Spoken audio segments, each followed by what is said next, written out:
We now continue with Smurf. This happened to me around 6 years ago now. I was 18 years old and kind of a dumbass. I decided to join the army. I go engineer because I always thought that was cool. I am assigned to ACO 45th BN for OSUT, which is basic training and job training all in one. It's at Fort Leonard Wood in Missouri, in the middle of absolutely nowhere. We're in the woods for Land Nav practical exam. We have to go out and find a series of points in groups of 4. We are all grouped by height because stride length, so short people do not get left behind by their group. I'm about 6'4", so I'm in one of the tallest groups. 2 of the other 3 guys with me are pretty good at land navigation.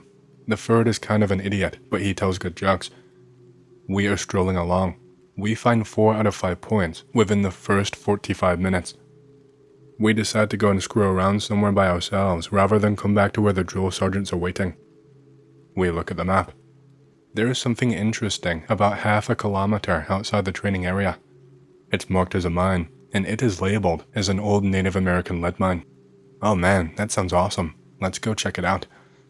All we have to do is follow Devil's Creek a few kilometers northeast, and the old Native American mine is set into the side of Devil's Ridge. Yeah, nothing struck us as dangerous about that. There's no need for a compass and pace count. We will make a marker, so we will know what our exact position was when we return down the valley. We head north outside the area that we were allowed to be in. We are laughing, chatting, not really worried about anything except the big boars that live around there. We hit the north edge of the area, and we know for sure that's what it is, because there is a line of bright yellow warning signs staked into the ground and stapled to all the trees, warning us not to go any further. I've studied all of the maps, and I knew it was not an impact area, so I reassured everyone that it was okay. But that's when I first felt like something was off, like we were doing something very, very wrong. We keep walking along the creek. It's at the bottom of a valley. Steep 30-foot hills are on either side.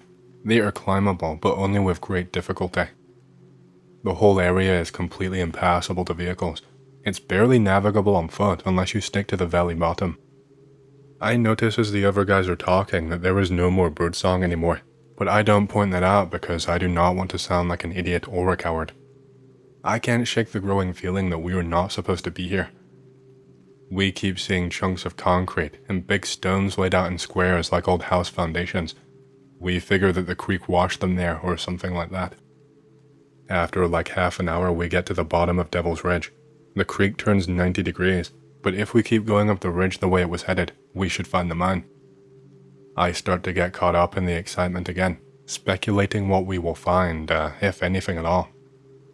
The maps are over a decade old, so who knows if it's even still there. The dumb funny guy in our group, who I will call Cole, not his name, but it's related to his nickname, says he's tired of walking and does not want to climb up the ridge. He doesn't really care about the mine at this point. We call him Wake and go up without him. The ridge is kinda muddy since it had rained recently. We're having a bit of trouble climbing in some spots. I catch my hand on a thorn vine. It starts bleeding and I leave a big splotch of blood on a tree. I laugh it off and wrap it up with duct tape. I always had some on me and then just keep on climbing. Finally, we get up there. There is a terrace of sorts that cuts into the ridge. There is some old rusted metal equipment that is half buried. It's old concrete with rebar sticking out. This is not a Native American lead mine. There's an aperture cut into the side of the ridge, which we didn't immediately see because it was partially covered with greenery and other stuff. It's an entrance to some kind of bunker or something. I can't really see inside, it's pitch dark. The rusted iron gate has fallen or has been knocked off its hinges. I agree that we should not go in because it might collapse and we do not have our flashlights. We start poking around for cool souvenirs. There's a bunch of little bits of things, mostly metal stuff that's really rusted. It's all the sort of things you carry in your pockets, pens, spirals from notebooks, etc. It's not that strange, since the valley floods pretty high every few years or so. The other 2 guys, who I will call James and William, again, not actually their names, are also looking around. I sort of instinctively stay away from the mouth of the cave. There's nothing interesting to take. Hey, come look at this. Williams is pulling back the foliage from the entrance. Just inside is a big pile of bones. It looks like a lot of deer, and some I can't identify in the poor light. Williams and I immediately start looking around, thinking maybe there's a cougar or a bear or something, and we are on its turf. Suddenly, James yells out, "Shit." I look over at him. He's holding something rusty. He sort of stumbles over. It's a bunch of old dog tags. A very long moment passes between us. There is bones in there, William tells me. James looks at the bones. His eyes go wide. He starts to say something, and then he just sort of turns and walks a few paces away and throws up. Now I'm freaking out in a pretty big way. What the hell, man? James just shakes his head and says really, really emphatically that we have to go right now. We start making our way down the hill. Cole is in there, throwing rocks at a stick. He looks up when he hears us coming down and opens up his mouth to say something, but the words sort of turn into a shriek as he points up at the top of the ridge. I have never seen anyone look that scared in my life. I turn to look. There is something picking its way quickly down the hill, like a horse covered in matted rat fur, but with longer legs. I don't stop to look at it. I just jump down the rest of the slope and start running down the valley as fast as I can. I check over my shoulder after a couple of strides, just to be sure that the others saw it too. They are running. It stopped at the tree where I cut my hand. I turn around and just keep on booking it. I can hear the other guys behind me cursing and sprinting. I thank God that we have been running so much for our training, so we are used to it and have a little bit of stamina. After maybe 10 minutes of panic and adrenaline, we hit the line of yellow signs. We start to slow down. I chance another longer look behind me. Williams, James. There is no Cole and no thing. Damn it. I will never leave a fallen comrade burns in my mind. I am not sure why I thought it was a good idea, but I start to turn around and go back for him. Williams starts screaming to keep going. Screw that, I am not bitch made. I run to the signs and look back the way we came. There is nothing all the way back to where the creek bends like 500 yards away. I can see no sign. Williams runs up behind me and starts dragging me back forcefully. We go back towards the training area. The Land Nav course NCOs are riding along the top of the ridge on ATVs, looking for people in trouble, so we climb the ridge and run along the trail until we find one. We start explaining everything, every single detail. We say that we got lost and ended up over there. He tells us it was probably a bear and radios it in, then takes off in the direction that we told him. We follow the ridgeline back towards the start point. Other NCOs pass us going the other direction, a couple drill sergeants from another platoon. I finally calm down enough to ask James what he saw in the bones. He hesitantly says he thought he saw a human skull buried in there. We start rationalizing, trying to assure ourselves that everything is okay. We are still worried about Cole though. We reach the start point. The drill sergeants are waiting and ask us a bunch of questions. I expect to get yelled at, but they are really super serious. We wait with the rest of the unit. Privates are trickling back out of the woods as they finish the course. One of the drill sergeant's phone rings. He answers it. A lot of yelling follows. Apparently, Cole just walked out of the woods like 10 miles away on a range somewhere. He was missing his hat and some of his stuff, like his dog tags. We are shook and try to pretend it did not happen. The drill sergeants do not want word getting out that we lost a private, so they tell everyone not to talk about it. We finish the test and then go back to the barracks. Cole does not come back. One day, we find all of his stuff is just out of the barracks. We are told he was sent to another unit since he did not pass land navigation. At this point, Williams, James, and I had rationalized things to ourselves, saying it was a bear or something and deer bones, though I asked other trainees from other units in the coming months. No one from the other engineer units had heard of him. I never saw him again, and you can take that for what you will. I am not even sure about what I saw anymore, and I have not talked to Williams for over 5 years. James was killed in a drunk driving incident, from what I heard on Facebook. I wouldn't even think about it much, but I keep seeing other stories on here from soldiers and other people who have seen things like this in the deep Missouri woods. I'm not very superstitious or anything, but I come on acts because of stories which trigger this memory. I don't know if I want to remember more, or forget it entirely and go on with my life. I have not been back to Missouri since I got out of the army, and I don't go in the woods by myself, ever. This happened to me back when I was around 19 years old, back when I was a veterinary assistant.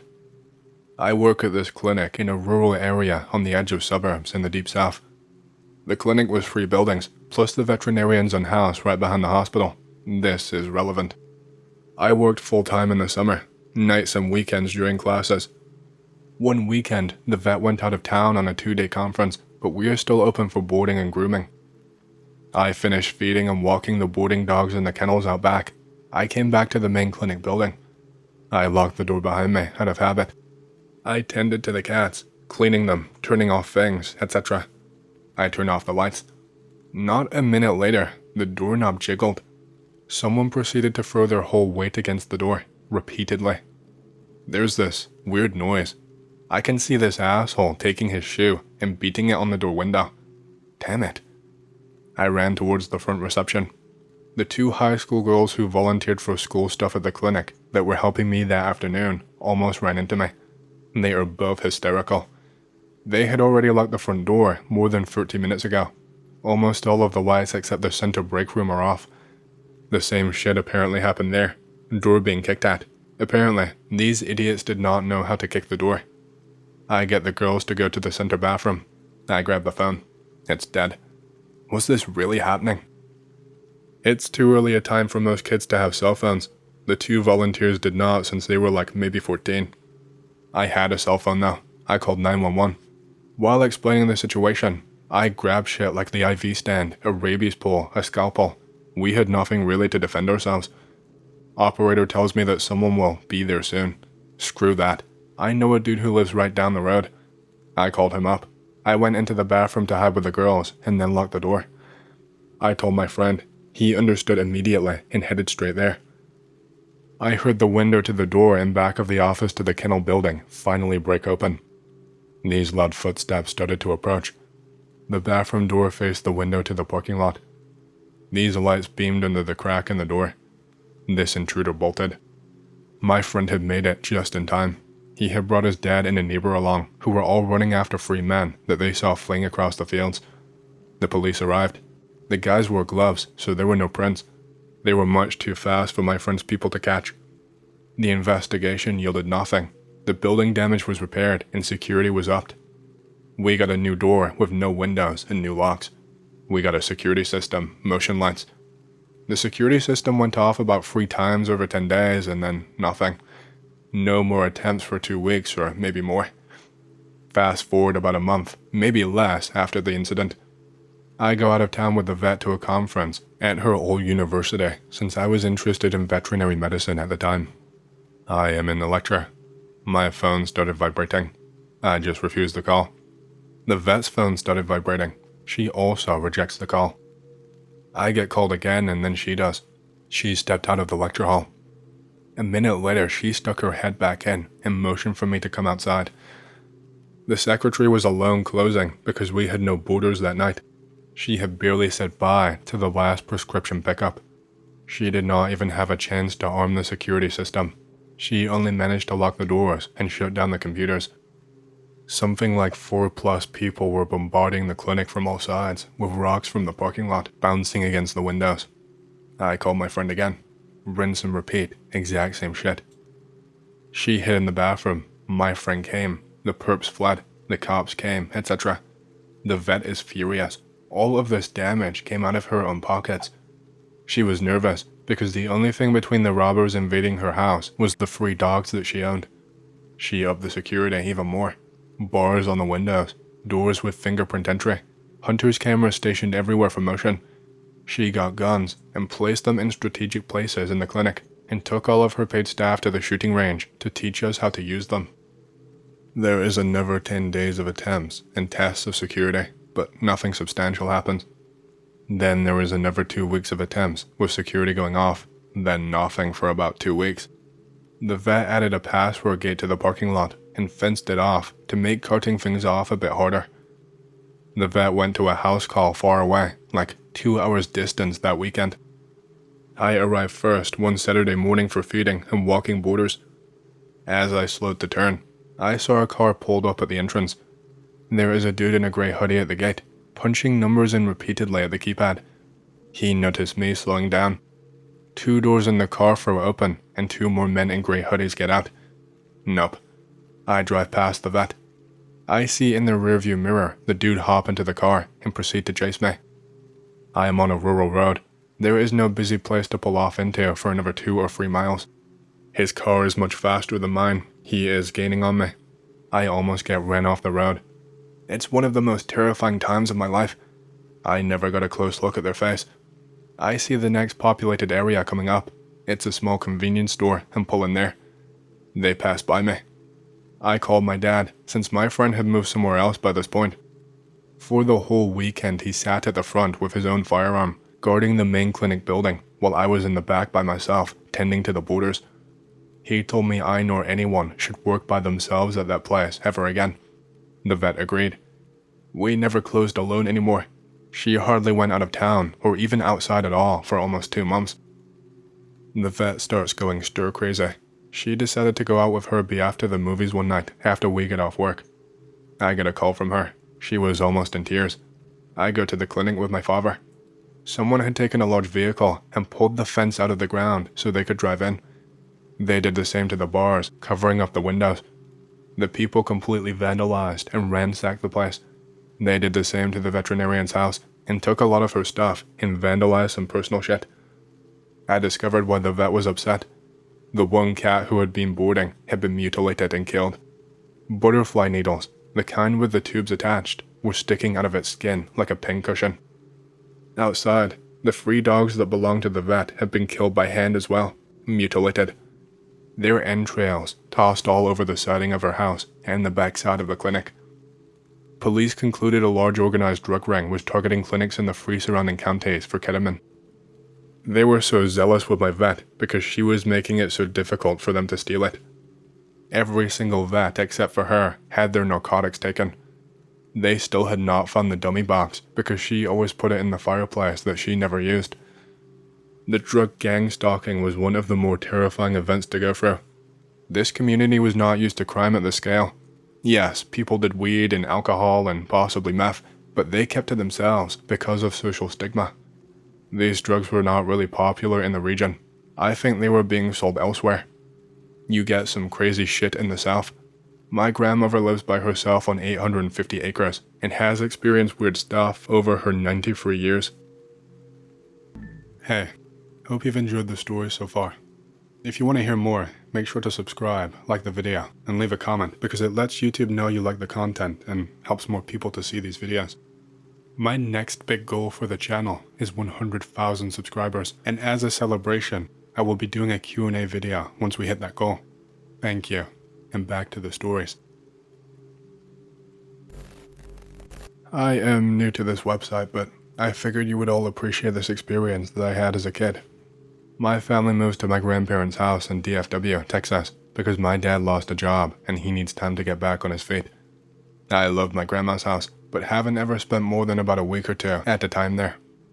I am excited because I get to sleep in my own room for the first time. We were dirt poor, since my grandma's house is huge and my infant brother is sick all the time and wakes everyone up at night, and mom feels bad. I get to the room above the garage. It's a pretty cool room. I can see the lizards that live in great numbers on my grandma's porch from that angle. Grandma's house was the only one on that block that had any lizards, let alone hundreds, and we would often find dead frogs in the pool or in the road out front. I look out and see the lizards and quickly drift off to sleep, knowing that it's going to be a fun time at Grandma's. I wake up in the middle of the night because I hear a little pitter-patter sound.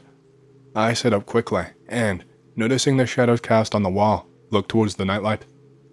It's one of those ones that projects a cute image of a night sky, complete with happy stars and planets. I see a tiny, wrinkly, purple goblin thing in nothing but tattered rags, with huge yellow-white eyes like light bulbs dancing around my nightlight, sort of tap dancing and shimmying his arms. Cool. Hello there, I say. This thing stops dancing and slowly turns to look at me. It has shiny eyes. I get up to dance with him. No, stay in bed, he quickly says. His voice is very high-pitched but assertive. I stay in bed, but still facing him. "What is your name?" I say to him. "Abaskin." "Abaskin?" I say back. "Yes. What is your name?" I tell him my name. I was a really stupid kid. He laughs and starts clapping and jumping, which would terrify anyone with any real-world experience, but it made me laugh and clap back at him because I am a kid. He stops clapping and goes quiet, and we just look at each other for a bit. I was amused or entranced by the whole thing. "I have a question for you," he said suddenly, breaking the silence. "What question?" "Where on a camel is its mate?" I am like, huh? What the hell? I am confused. I start thinking about camels and what they are, and what stands out about them. "In the humps?" He laughs a little bit at that. "No, silly. That would be the water. The meat is in the legs, the big meaty hind legs that hold the humps up." This thing laughs like he is the comedian of the century, and I join him because I'm an idiot kid. We stop laughing and he asks, "Do you know Lindsay?" That's my mom's name, changed for obvious reasons. "Yeah, she is my mom. She is asleep." I point in the direction of my mom's room. "I used to watch your mama," he says, with a laugh like a trill at the end. My mom grew up here. All of a sudden, the wind blows the curtains on my window open, which was weird because they should have already been open, and the window itself was closed. Abaskin looks at it, and his facial expression changes from giddy and amused to worried and concerned.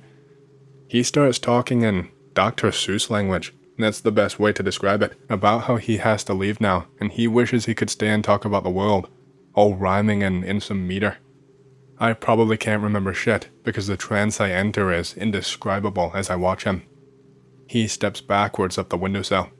Eye contact remains, and he keeps talking. His glowing eyes feel warm and calming. Have you ever seen two water droplets touch?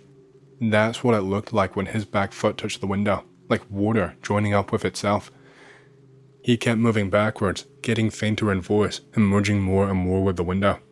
Soon, only his glowing eyes were left, and it was silent, and the wind stopped.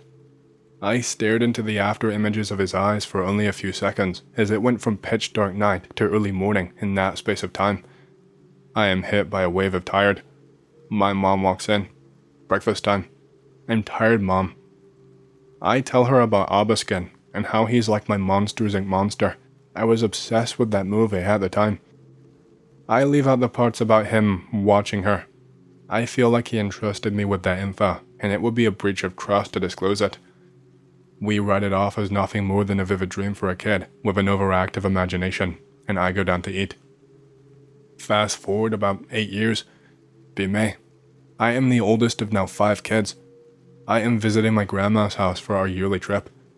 I have not thought about Abaskin for at least 5 years at this point. I am around the table for family breakfast. Something is missing.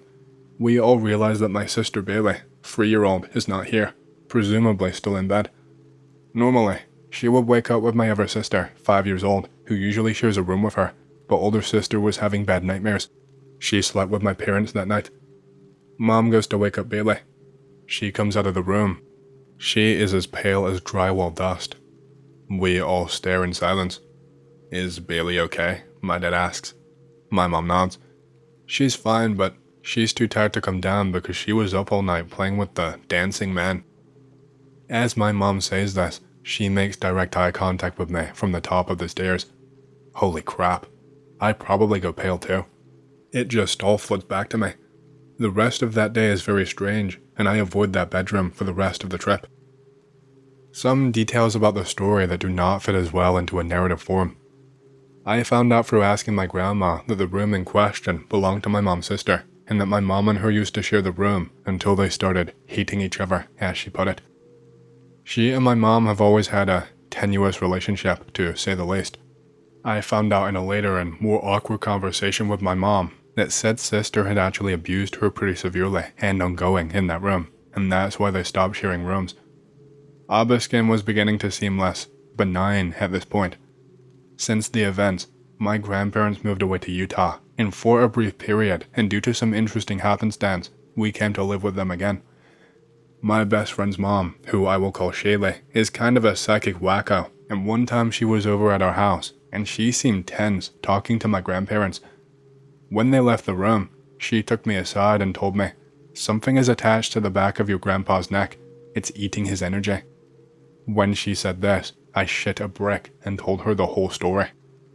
She told me the creature was attached to my grandpa and gave me a piece of smooth wood to burn to exorcise it from him. I never did. I didn't really believe in that kind of stuff.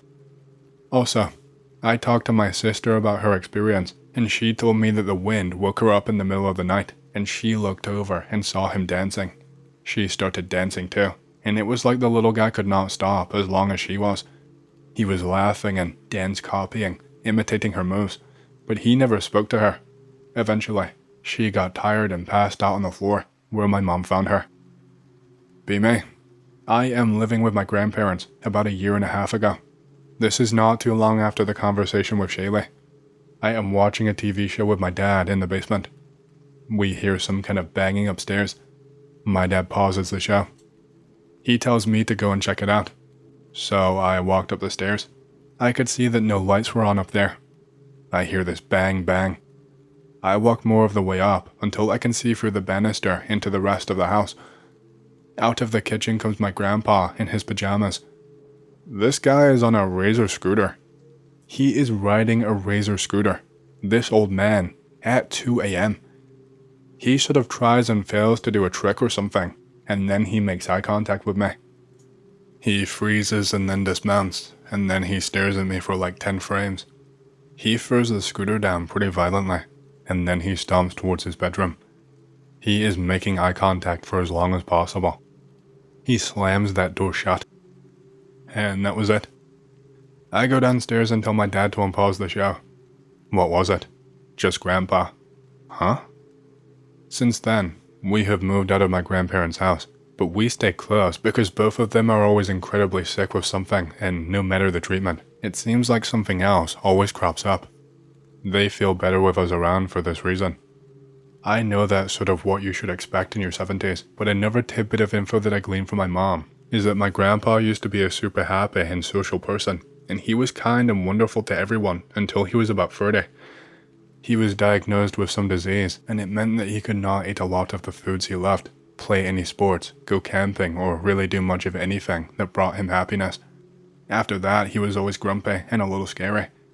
Shaylee sometimes asks me about Abaskin, and she tells me that I should not say its name because it gives it power. But some part of me feels safe from him. I can't say the same for my grandpa. I know that memories from the initial encounter seem very vivid from memories from so young, and that's because they are. They are seared into my mind like a movie that I can play anywhere. My story is not great, but it's pretty weird nonetheless. I am in the south of England, and it was a very cold December morning in 2019. I had been out to somewhere that's about 10 miles away on my electric bike, setting out around 7 or 8 a.m. It was freezing cold, and everything was adorned with a thick white frost. The landscape had a misty sort of wintry atmosphere to it that made it look very different. On the way back, the sun had come out fully. It was a clear blue sky, and there were quite a few people around in the nearest town. The frost was melting, and the ground was pretty much dry. I was on the straight main road that goes along a flat river plain from the nearest village to my town. The only wet patches were underneath the bare trees where the frosticles had melted onto the ground. Then an apocalyptic-looking cloud suddenly started to form just over my town. I've never seen anything like it.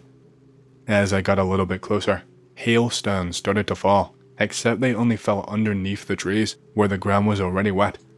The trees are spaced quite far apart. It is a hedgerow bordering a field.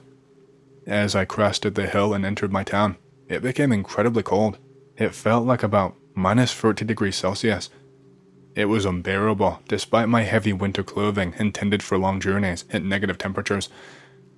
I have a suspicion that Faeries might be involved in this, but it could also be what they call a glitch in the matrix, but I am not fully 100% sure.